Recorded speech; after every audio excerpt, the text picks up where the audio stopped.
Seguindo então com os nossos resumos, então vamos tratar aí de forma resumida, vamos relembrar a respeito das DSTs, tá? Então agora elas são chamadas de infecções sexualmente transmissíveis, tá bom? Basicamente, gente, as DSTs elas são transmitidas de diversas formas, mas principalmente pela falta do preservativo durante as relações sexuais, tá bom? As manifestações clínicas são corrimentos, feridas, a formação de verrugas, tanto na região genital, mas também pode acontecer na região do ânus e da boca, tá bom? Grande parte das pessoas podem ter tido contato com essas patologias, mas não apresentaram sintomas, tá? Então, em caso de relação sexual sem proteção, você deve procurar o atendimento médico, porque às vezes você não está manifestando aqueles sintomas. Quando você descobrir que tem alguma coisa errada, já está muito grave, algo que poderia ter sido evitado, tá?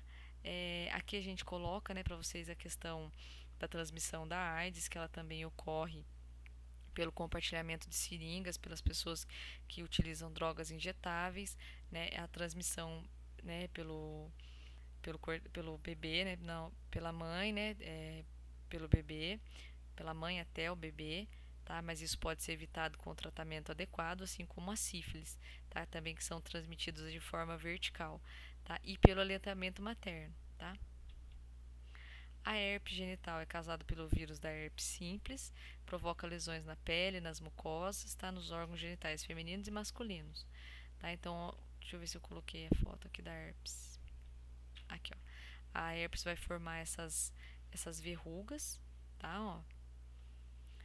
Aí a prevenção inclui o uso de preservativo em 100% das relações sexuais e o tratamento varia de acordo com o critério médico, é o que ele vai achar, o que ele vai lançar a mão ali, tá? Ela é tratada com antivirais, tá? Ó, por quê? Porque a herpes é causada por um vírus, ok?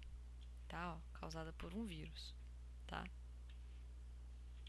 Ah, detalhe, durante a gravidez pode ocorrer a transmissão também da mãe para o bebê, que a gente chama de herpes congênita, tá? Ocorre o risco de aborto espontâneo.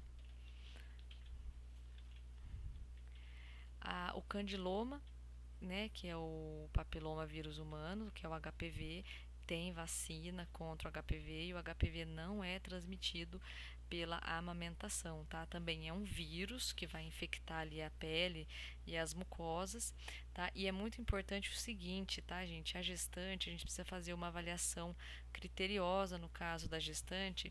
Por quê? Porque as feridas formadas pelo HPV muitas vezes podem obstruir ali a passagem do bebê no canal da vagina na hora do parto. Então, muitas vezes pode ser que seja indicado a cesariana, tá? O Papa Nicolau ele não previne, ele não detecta o HPV, mas ele detecta alterações de célula que são percussoras da formação de um câncer. E a gente sabe que o HPV é um dos fatores de risco para eu desenvolver câncer. Então, uma vez que eu faço o Papa Nicolau, indiretamente eu estou conseguindo ali entender um pouquinho do meu organismo, tá? E indiretamente tá verificando aí a possibilidade de ter um HPV, mas ele não é um exame, o Papa Nicolau ele não diagnostica o HPV, tá bom? Pode acontecer de um indivíduo ter contato com o vírus, né, e o mesmo ficar latente por meses ou anos sem que a pessoa manifeste qualquer sintoma. Tá? Numa pessoa imunodeprimida, os sintomas vão aparecer em maior intensidade e as lesões em maior quantidade. Tá? E o contágio pelo beijo é raro, tá? Pois a saliva já produz umas substâncias protetoras. No entanto, caso a pessoa tenha lesões ou verrugas por HPV na boca, o contágio pode acontecer sim. Aqui é a ferida por HPV, tá? Ó. Então ela pode fazer a ferida ou ela pode fazer, tá? Essas verruguinhas acumuladas que a gente chama de crista de galo, figueira, tá? Ó. Então pode ficar dessa forma também, tá? Pode acontecer na região genital e do ânus, tá? Essas feridinhas aqui. A prevenção e o tratamento, né? A gente sabe que a prevenção inclui 100%, né, do preservativo nas relações sexuais, tá? E a vacinação. E também a realização do Papa Nicolau de forma indireta, tá? Uma vez que não há cura para o HPV, a finalidade do tratamento é eliminar as verrugas. Para isso, pode-se lançar mão de cauterização, medicamento, né, antitumorais, né, e o mesmo pode ser necessário procedimento cirúrgico. Então, o importante é a pessoa que foi detectada com HPV já entender como que funciona a doença e se manter saudável. Para quê? Para que não volte o aparecimento das verrugas. A sífilis, tá? A sífilis é causada por uma bactéria, por isso que o tratamento é feito com bezetacil, tá? Então, muitas vezes a pessoa vai ter que levar aí 2 agulhadas de bezetacil durante 7 dias, 12 dias, por causa do tratamento da sífilis. O interessante é que a sífilis a bezetacil é a única, né, o único antibiótico que previne, né, a transmissão congênita da sífilis para a gestante. Então, uma grávida que for diagnosticada com sífilis, se ela fizer o tratamento com a bezetacil, ela não vai transmitir isso para o bebê dela. E detalhe, não há evidências da transmissão da sífilis pelo leite materno, tá bom? E a sífilis, ela tem fases, ela tem estágios, tá? Então, aqui eu coloquei para vocês os estágios. Então, tem a fase latente, assintomática, tem a fase primária, a fase secundária e a fase terciária, tá bom? Então é bem importante a gente lembrar dessas fases da sífilis. E aí, como eu coloquei aqui para vocês, ó, caso a gestante, né, esteja com a sífilis primária ou secundária, ela pode transmitir as lesões através da mama, não através do leite, aí é através da ferida. No caso do HIV, a transmissão é pelo leite mesmo. O leite materno contém o vírus do HIV, no caso da mãe portadora, tá? Aqui a prevenção também é 100%, tá? Com o preservativo nas relações sexuais.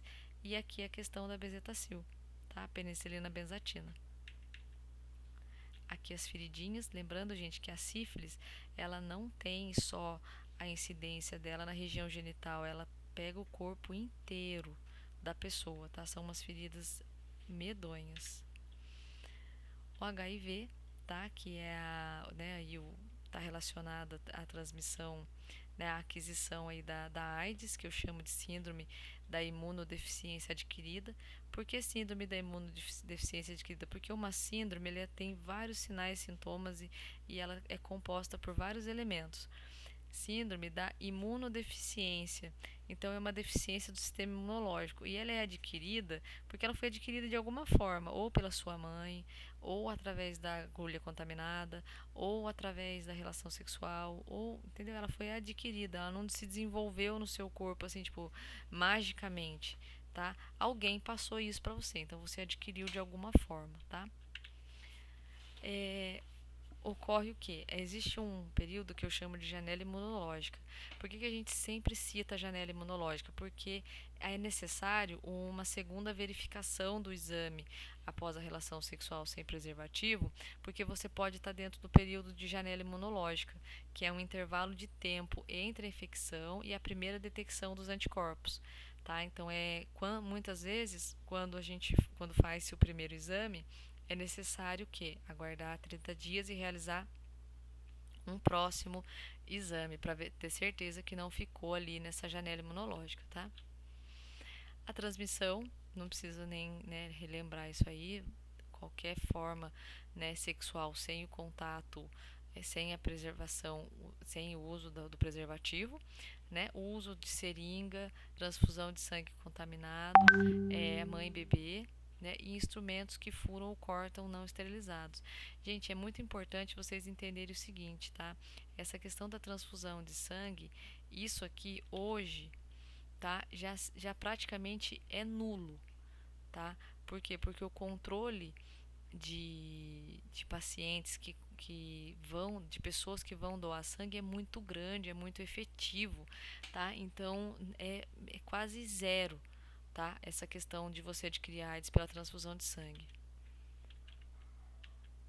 Aí aqui coloquei para vocês essa telinha que a gente obtém no site do Ministério da Saúde, numa página própria que eles têm para transmissão de sangue, e eles mesmos colocam aqui essa questão de não transmitem a doença, tá? Então estamos falando do HIV e como que não se transmite. Sexo desde que use corretamente a camisinha, masturbação a dois, beijo no rosto ou beijo na boca, suor ou lágrimas, picada de inseto, aperto de mão ou abraço, sabonete, toalha, lençóis, talheres, copos, assento de ônibus, piscina, banheiro, doação de sangue e pelo ar. Então, o próprio Ministério da Saúde, ele já anula essa questão aqui, tá? Os sintomas, né? O que acontece, gente? O HIV, ele causa o enfraquecimento, né? E a destruição do seu sistema imunológico. Então, a pessoa, ela vai ter o quê? diversas situações, diversos sintomas de pessoas que têm a imunidade baixa ou nenhuma. Então, os primeiros sintomas são febre e mal-estar. Depois vai agravando. Parece que como se fosse uma gripe, mas é uma gripe que nunca cura, né? Então, o que que acontece? É muito rápido a forma como o vírus do HIV ele se multiplica no corpo e ele consegue fazer essa destruição, tá? Do nosso organismo. Então, depois ele vai fazer o quê? Na fase sintomática, ele já alterou e já diminuiu os linfócitos, que são o TCD4. Tá, que são glóbulos brancos do sistema. Aí nessa fase eu agravo um pouco mais, porque daí além da febre, né, e sintomas de gripe, eu começo a ter diarreia, suores noturnos, começa a acontecer o emagrecimento, tá? Se vocês assistirem aquele filme Clube de Compra Dallas, né, é nítido, né, a questão do personagem, né? Aquele personagem, aquele ator ganhou o Oscar, né, não foi de bobeira. Né? Então toda aquela representação de um paciente com AIDS. No caso do filme, um paciente com AIDS sem tratamento, tá? A baixa imunidade permite o aparecimento de doenças oportunas. Todo dia, todos nós somos atacados por doenças oportunas, o tempo todo.